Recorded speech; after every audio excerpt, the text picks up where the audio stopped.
Hello guys, welcome back to our channel again and good morning all of you. हम discuss कर रहे थे 15th chapter nuclear physics के बारे में और लास्ट क्लास में हमने इस पे कुछ न्यूमेरिकल क्वेश्चन डिस्कस किए थे। आज के इस सेशन में भी हम कुछ न्यूमेरिकल क्वेश्चन ही डिस्कस करेंगे जिससे आप सारे कॉन्सेप्ट्स को बहुत अच्छी तरह से समझ सको। जो भी न्यूमेरिकल क्वेश्चन मैं यहाँ सॉल्व कराऊंगा वो सारे के सारे क्वेश्चंस आपको डिस्क्रिप्शन बॉक्स में मिल जाएंगे, तो आप वहाँ से उनको कॉपी पेस्ट कर लीजिएगा और अपने फेयर काम में लिख लीजिएगा।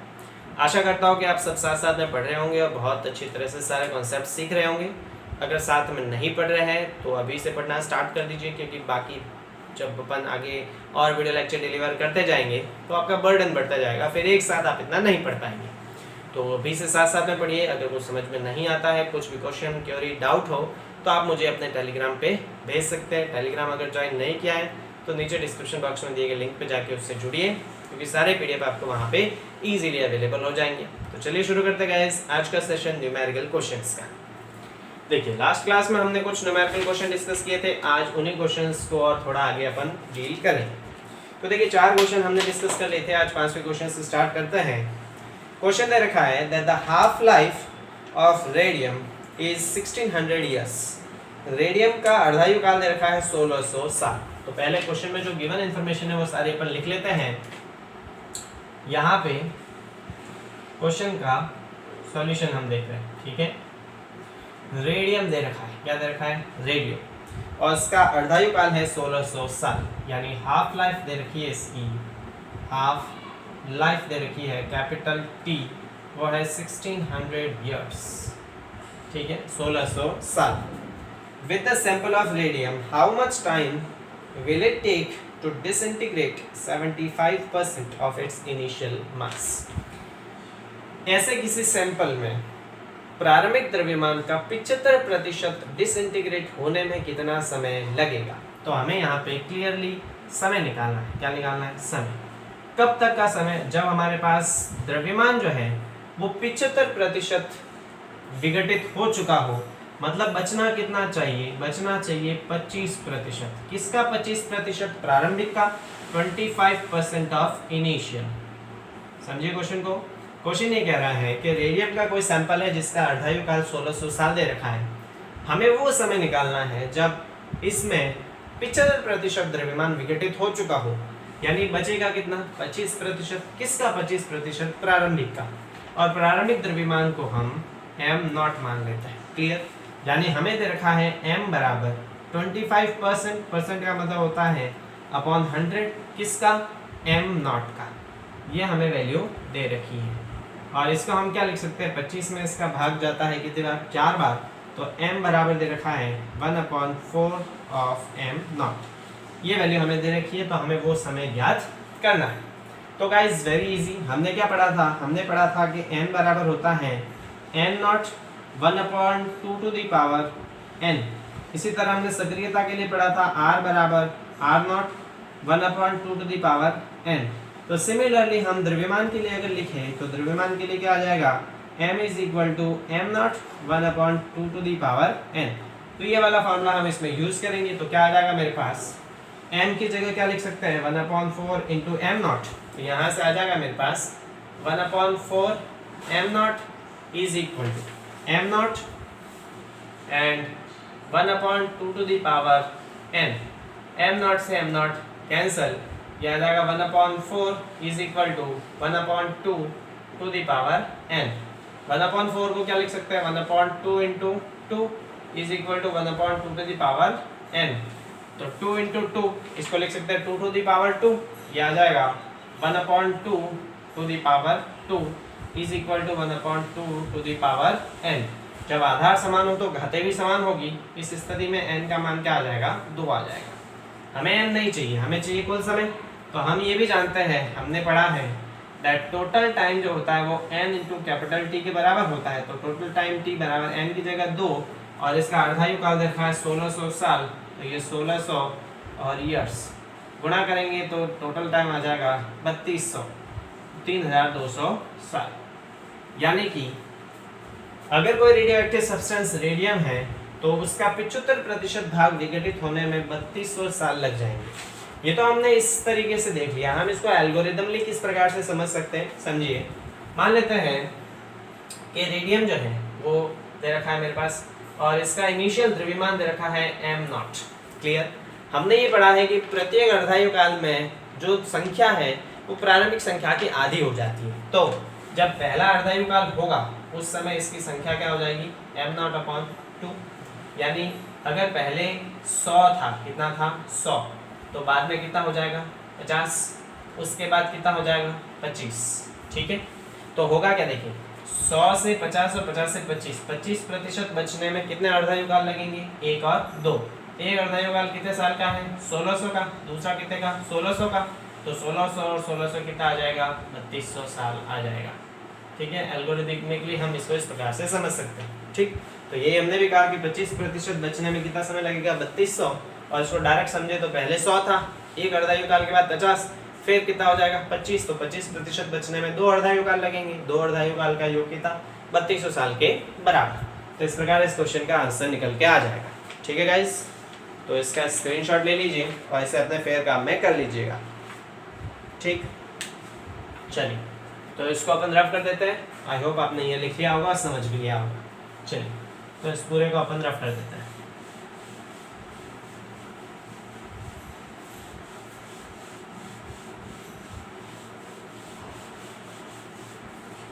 देखिए नेक्स्ट क्वेश्चन क्या लिखा है, half time of C14 radiocarbon is 5700 years.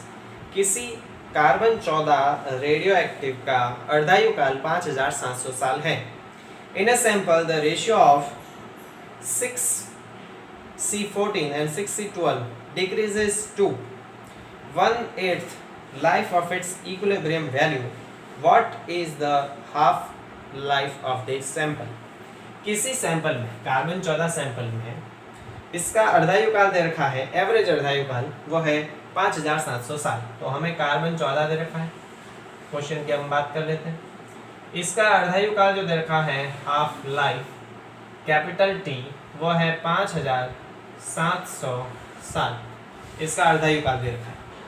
हमें वो समय निकालना है जब इसमें जो बचे हुए नाभिक हैं वो 1/8 गुना रह जाएंगे प्रारंभिक के। ठीक है, तो इसमें हमें दे रखा है कि नाभिकों की जो संख्या है हमें निकालना है समय। पहली बात तो क्या निकालना है समय, कब, जब सक्रिय नाभिकों की संख्या प्रारंभिक नाभिकों की संख्या का 1/8 गुना रह जाए। क्वेश्चन ये दे रखा है कि कोई कार्बन 14 एक सब्सटेंस है जिसका अर्धायु काल दे रखा है 5700 साल। हमें वो समय निकालना है जब इसमें नाभिकों की संख्या प्रारंभिक नाभिकों की 1/8 गुना रह जाए। बड़ा इजी क्वेश्चन है, दोनों तरह से हम इसको सॉल्व कर लेते हैं। देखिए फॉर्मूला वही अपन यूज करेंगे सॉल्यूशन में। हम जानते हैं कि n बराबर होता है m0 1/2 to the power n। So n की वैल्यू कितनी दे रखी है, n की वैल्यू दे रखी है m0/8, m0/8 is equal to n0 1/2 to the power n। m0 से m0 कैंसिल, ये आ जाएगा 1/8 is equal to 1/2 to the power n। 1/8 को लिख सकते हैं 1/2 इंटू 2 इंटू 2, है ना, 2 to the 4 to the 8 is equal to 1/2 to the power n। इस पूरे को लिख सकते हैं 1/2 टू दी पावर 3 और is equal to 1/2 to the power n। आधार समान तो घातें भी समान होगी। इस स्थिति में हमारे पास n की क्या वैल्यू निकल के आएगी 3। हमें n नहीं चाहिए, हमें तो समय चाहिए। तो हम ये भी जानते हैं, we know that t is equal to nt। So t is equal to n का मान 3 और t का मान 5700। तो t इज इक्वल टू इसको इससे मल्टीप्लाई कर देंगे, 0 0 7 या 21 5 या 15 2 17, ये मेरे पास इसका आंसर आ जाएगा। यानी 17100 साल बाद इस सैंपल में जो नाभिकों की संख्या है वो प्रारंभिक नाभिकों की 1/8 गुना रह जाएगी। हम इसको दूसरे तरीके से भी समझ सकते हैं। देखिए दूसरा कौन सा, हमने पढ़ा कि प्रारंभ में नाभिकों की संख्या n0 है। क्लियर, प्रत्येक अर्धायु में हमारे पास नाभिक प्रारंभिक नाभिक के आधे रह जाएंगे। तो पहले अर्धायु काल में नाभिकों की संख्या प्रारंभिक नाभिकों की आधी हो जाएगी, मतलब n0/2। उसके बाद अर्धायु काल में इसकी भी आधी हो जाएगी, मतलब n0/4।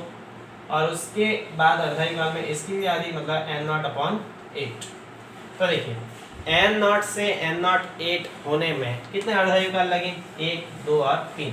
तो 5700 यहाँ, 5700 यहाँ और 5700 यहाँ, टोटल कितना समय लगेगा, 17160। तो यह हम इसको इस तरह से भी समझ सकते हैं। ये क्वेश्चन को डायरेक्टली बिना सॉल्व किए भी हम डायरेक्ट बता सकते हैं। जब कंपटीशन एग्जाम में अगर इस तरह के क्वेश्चन पूछे जाए तो हम डायरेक्टली इनको इस प्रकार से भी सॉल्व कर सकते हैं।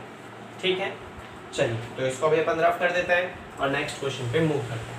आई होप आपने ये लिख लिया होगा, रफ कर देता हूँ मैं इसको। चलिए नेक्स्ट क्वेश्चन देखते हैं गाइस। देखिए नेक्स्ट क्वेश्चन दे रखा है, proof that rate of reactivity of radioactive nucleus is inversely proportional to the square of its half life। ये क्वेश्चन अक्सर एग्जाम में पूछा जाता है, इसलिए मैंने ये क्वेश्चन को लिया है।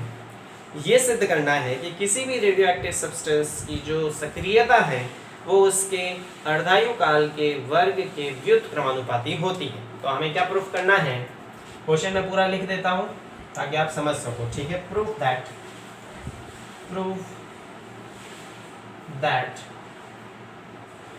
rate of reactivity of any radioactive substance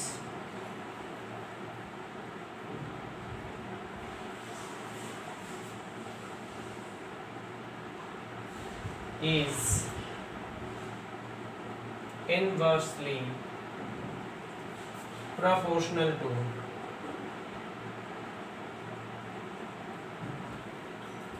square of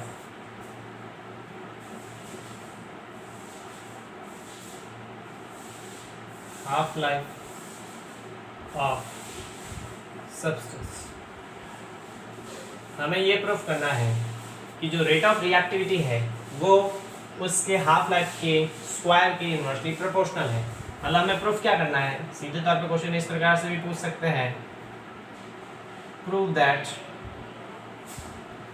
R is equal to dr upon dt, rate of reactivity dr upon dt is proportional to 1 upon t square।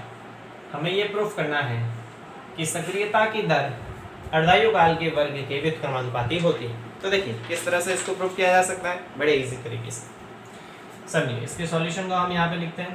We know that सक्रियता क्या होती है, basically सक्रियता होती है इकाई समय में विघटित होने वाले नाभिकों की संख्या, यानी कि dN/dt, यही होती है। मैं इसको पॉजिटिव लिखता हूँ क्योंकि हम नेगेटिव इसलिए बताते हैं, नेगेटिव ये शो करता है कि सक्रिय नाभिकों की संख्या घट रही है, वो लिखने की आवश्यकता नहीं। और ये किसके बराबर आएगी, ये आएगी λN के बराबर। क्लियर, यहाँ से हम क्या देखते हैं, इसको हम इंटीग्रेट कर देते हैं। ठीक है, डिफरेंशिएट कर देते हैं।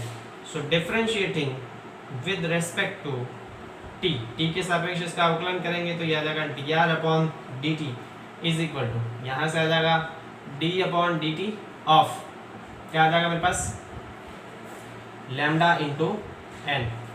यहाँ से आ जाएगा dr/dt is equal to lambda constant, बाहर dN/dt। क्लियर, और ऑलरेडी dN/dt की वैल्यू किसके बराबर होती है, λN के बराबर। तो सिंस dN/dt की वैल्यू ऑलरेडी λN के बराबर होती है तो ये dN/dt की जगह ये वैल्यू पुट करेंगे वापस, यह आ जाएगा dr/dt is equal to lambda और इसकी जगह λN।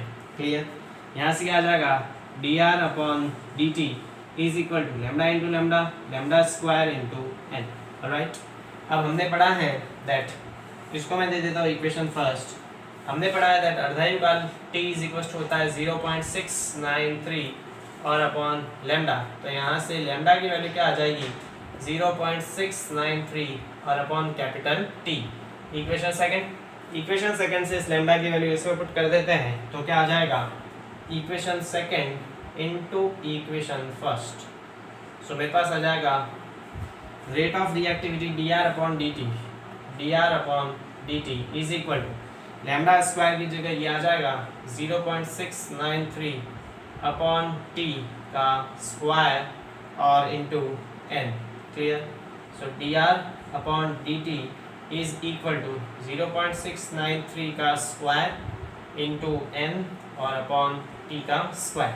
देखिए ऊपर में 0.693 का स्क्वायर और n, सक्रिय नाभिकों की संख्या भी कांस्टेंट ही होगी, तो ये पूरा कांस्टेंट है, इसको हटाएंगे तो समानुपाती चिन्ह लग जाएगा, ये आ जाएगा dr/dt समानुपाती 1/t², यानी रेट ऑफ रिएक्टिविटी अर्धायु काल के वर्ग के समानुपाती होती है। यही अपन को प्रूफ करना था, ठीक है। ये एग्जाम में क्वेश्चन पूछा जाता है, इसलिए मैंने इस क्वेश्चन को यहाँ पे आपको सॉल्व करा दिया। तो इसका भी आप स्क्रीनशॉट ले लीजिएगा और अपने फेयर काम में कर लीजिएगा, ठीक। चलिए तो उसको रफ कर देते गाइस और नेक्स्ट क्वेश्चन की तरफ मूव करते हैं। रफ कर देता हूँ मैं इसको, क्वेश्चन इंपॉर्टेंट है एग्जाम पॉइंट ऑफ व्यू से, इसलिए मैंने इसको यहाँ पे सॉल्व करा दिया। चलिए नेक्स्ट क्वेश्चन पे मूव करते हैं। चलिए नेक्स्ट क्वेश्चन देखिए गाइस, नेक्स्ट क्वेश्चन लिखा है the initial mass of radioactive 6C11 sample is 2.2 ग्राम। किसी रेडियोएक्टिव कार्बन 11 का प्रारंभिक द्रव्यमान 2.2 ग्राम दे रखा है। तो पहले गिवन इंफॉर्मेशन अपन लिख लेते हैं। ये दे रखा है क्वेश्चन में 6C11 कार्बन 11 का इनिशियल मास दे रखा है, इनिशियल मास m0 कह देता हूँ मैं इसको, वो है 2.2 ग्राम। 2.2 ग्राम मतलब 2.2 10⁻³ किलोग्राम। हम जो भी यूनिट लेंगे तो ऐसा ही यूनिट लेंगे, ठीक है। And it's half life is 1224 seconds. इसकी हाफ लाइफ दे रखी है, हाफ लाइफ वो दे रखी है 1224 सेकेंड्स, ठीक है। ये इसकी हाफ लाइफ दे रखी है, कैपिटल T दे रखी है, ठीक। चलिए हमें फाइंड आउट करना है initial atoms in the sample. First हमें निकालना है initial atoms in the sample. Atoms कहो या न्यूक्लियस कहो एक ही बात है, क्योंकि पर न्यूक्लियस एक ही एटम होगा। तो इनिशियल नंबर ऑफ न्यूक्लियस निकालना है इन द सैंपल। पहले हम इसी क्वेश्चन को डिस्कस कर लेते हैं। देखिए हमें निकालना है प्रारंभिक नाभिकों की संख्या। तो नाभिकों की संख्या किस तरह से निकालेंगे? हमें अगर मोल पता चल जाए तो हम उसको अवोगाद्रो की संख्या से गुणा करके नाभिकों या परमाणुओं की संख्या निकाल सकते हैं। तो हम मोल ज्ञात करेंगे। मोल क्या होता है? पदार्थ का भार बटे अणुभार। तो यहाँ पे पहले हम निकालेंगे मोल, ठीक है। मोल क्या होता है? भार बटे अणुभार। सो भार कितना दे रखा है इसका? ये दे रखा है 2.2 10⁻³ अच्छा, यहाँ पे जब भार की बात करेंगे तो अपन ग्राम में ही लेंगे, ठीक है। सो 2.2 और अपन इसका दे रखा है 11, ये इसका मोल आ जाएगा। इसमें अगर मैं डिवाइड करूँ तो कितना आ जाएगा? 0.2 आ जाएगा, 0.2 मोल। एक मोल में हमारे पास अणुओं की संख्या या परमाणुओं की जो संख्या होती है वो अवोगाद्रो संख्या के बराबर होती है। तो इसको हम किससे गुणा कर देंगे? अवोगाद्रो संख्या से गुणा कर देंगे, ठीक है। तो ये मेरे पास 0.2 मोल तो आ गया। मोल कितना है? 0.2। अब number of initial number of atoms निकालना है या number of nucleus, number of nuclei है। प्रारंभिक नंबर ऑफ न्यूक्लियस या न्यूक्लिया निकालने का n0 कहेंगे। वो क्या लिखेंगे अपन? इस मोल को अवोगाद्रो संख्या से गुणा 6.022 10⁻23, इसको इससे मल्टीप्लाई कर देंगे तो हमारे पास प्रारंभिक नाभिकों की संख्या आ जाएगी, जो आएगी 1.20 10⁻23। इसको इससे गुणा करेंगे तो ये आएगा 1.20 × 10⁻23। तो हमारे पास सैंपल में अगर कार्बन 11 कोई रेडियोएक्टिव सब्सटेंस है जिसकी हाफ लाइफ दे रखी है और इनिशियल द्रव्यमान दे रखा है, तो प्रारंभ में इसमें इतने सारे न्यूक्लियस होंगे। क्लियर? दूसरा क्वेश्चन क्या दे रखा है? Important. Activity of the substance when 5 microgram mass remains, ठीक है। दूसरा क्वेश्चन हम यहाँ लिख देते हैं। दूसरा क्वेश्चन दे रखा है रिएक्टिविटी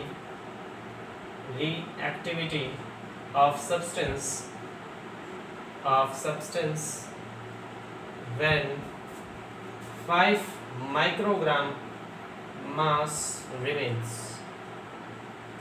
हमें उस समय, क्योंकि ये रेडियोएक्टिव सब्सटेंस है तो इसका विघटन हो रहा है, विघटन होते होते स्टार्टिंग में इसका द्रव्यमान 2.2 ग्राम था, बाद में जब इसका द्रव्यमान विघटित होते होते 5 माइक्रोग्राम बचेगा, उस समय इसमें कितनी सक्रियता होगी वो ज्ञात करना है। तो देखिए सक्रियता हम जानते हैं क्या होती है, इकाई समय में विघटित होने वाले नाभिकों की संख्या dn/dt बहुत बार पढ़ा, और ये होता है लैम्डा n के बराबर। यानी हमें सक्रियता अगर चाहिए तो सक्रियता के लिए हमें एक तो चाहिए क्या, क्षय स्थिरांक लैम्डा, और एक उस समय नाभिकों की संख्या। तो हम लैम्डा को किस तरह से ज्ञात करेंगे, n को किस तरह से ज्ञात करेंगे। देखिए इसको दे देते हैं हम इक्वेशन नंबर फर्स्ट। सो लैम्डा हम जानते हैं अर्धायु काल क्या होता है, अर्धायु काल जो होता है सिंस अर्धायु काल होता है 0.693 अपॉन लैम्डा। यहाँ से लैम्डा इज इक्वल टू क्या आ जाएगा 0.693 और अपॉन कैपिटल टी। टी अर्धायु काल है जो दे रखा है 1224 सेकेंड, तो यहाँ से लैम्डा का मान आ जाएगा 0.693 और अपॉन 1224 पर सेकेंड। ये तो मेरे पास किसकी वैल्यू आ गई, लैम्डा की वैल्यू आ गई। अब हमें निकालना है सक्रिय नाभिकों की संख्या। तो सक्रिय नाभिकों की संख्या किस तरह से ज्ञात करेंगे, जैसे यहाँ पे ज्ञात की थी भार बटे अनुभार, मोल को अवोगाद्रो संख्या से गुणा। अब यहाँ पे भार जो है वो कितना बचा है 5 माइक्रोग्राम। तो वापस सक्रिय नाभिकों की संख्या ज्ञात करने के लिए मोल को अवोगाद्रो संख्या से गुणा करेंगे। यहाँ पे मोल किस तरह से निकालेंगे, मोल होता है भार बटे अनुभार। तो भार कितना दे रखा है, यहाँ पे भार दे रखा है 5 माइक्रोग्राम। 5 माइक्रो का मतलब 10⁻⁶ अपॉन भार के बाद अनुभार, अनुभार तो इसका 11 ही रहेगा, तो अपॉन 11। ये तो मेरे पास मोल आ गया, और इंटू 6.022 10⁻23। ठीक है, ये मैंने दे दिया समीकरण 3। तो सक्रिय नाभिकों की संख्या आ गई, लैम्डा आ गया, दोनों से वैल्यू इसमें रख देते हैं। तो हमारे पास रिएक्टिविटी जो आएगी आर वो आ जाएगी लैम्डा की जगह, तो ये आ जाएगा 0.693 अपॉन 1224 और इंटू ये वाली वैल्यू आ जाएगी 5 × 10⁻⁻6 इंटू 6.022 10⁻23 और अपॉन 11। इस पूरे को हम सॉल्व करेंगे, मैं ऑलरेडी सॉल्व कर चुका हूँ। तो हमारे पास जो वैल्यू निकल के आएगी 1.55 10⁻15, 1.55 10⁻14 डीके पर सेकेंड। ठीक है, डीके पर सेकेंड, और डीके पर सेकेंड को अपन बेकेरन भी कहते हैं। तो ये इसका आंसर निकल के आ जाएगा। ठीक है, तो क्या देखा आपने कि अगर कोई रेडियोएक्टिव कार्बन दे रखा है 6 से 11, उसका प्रारंभिक द्रव्यमान 2.2 ग्राम हो और उसका हाफ लाइफ दे रखा हो, तो उसमें प्रारंभ में तो इतने सारे न्यूक्लियस थे। जब ये विघटित होता हुआ 5 माइक्रोग्राम बचेगा, उस समय इसकी सक्रियता क्या होगी 1.55 10⁻14 बैकेरोल, जो कि बहुत ज़्यादा है। तो आज के इस सेशन में हमने न्यूमेरिकल क्वेश्चंस और डिस्कस किए। कुछ numerical question as an assignment मैं आपको नीचे डिस्क्रिप्शन बॉक्स में दे दूंगा, तो आप उसका सॉल्यूशन जो है वो या तो कमेंट बॉक्स में मेंशन कर दीजिएगा। कमेंट बॉक्स में पूरा डिटेल सॉल्यूशन मेंशन नहीं कर सको तो उसको टेलीग्राम ग्रुप पे जरूर पोस्ट कर देना, और अगर किसी को कुछ भी डाउट क्वेश्चन क्वेरी हो तो मुझे टेलीग्राम ग्रुप पे बता सकता है। जैसे ही मुझे समय मिलेगा मैं उसका आंसर यथासंभव बहुत जल्दी देने का प्रयास करूँगा। होता है ऐसा कि मैं क्वेश्चन का डायरेक्टली बहुत जल्दी आंसर नहीं दे पाता हूँ, क्योंकि मुझे बहुत सारे काम एक्स्ट्रा भी होते हैं। तो चिंता न करें, जैसे मुझे टाइम मिलेगा मैं उस क्वेश्चन का आंसर भी दे दूँगा। तो मिलते हैं गाइस अगले वीडियो लेक्चर में नए टॉपिक के साथ। Thank you so much.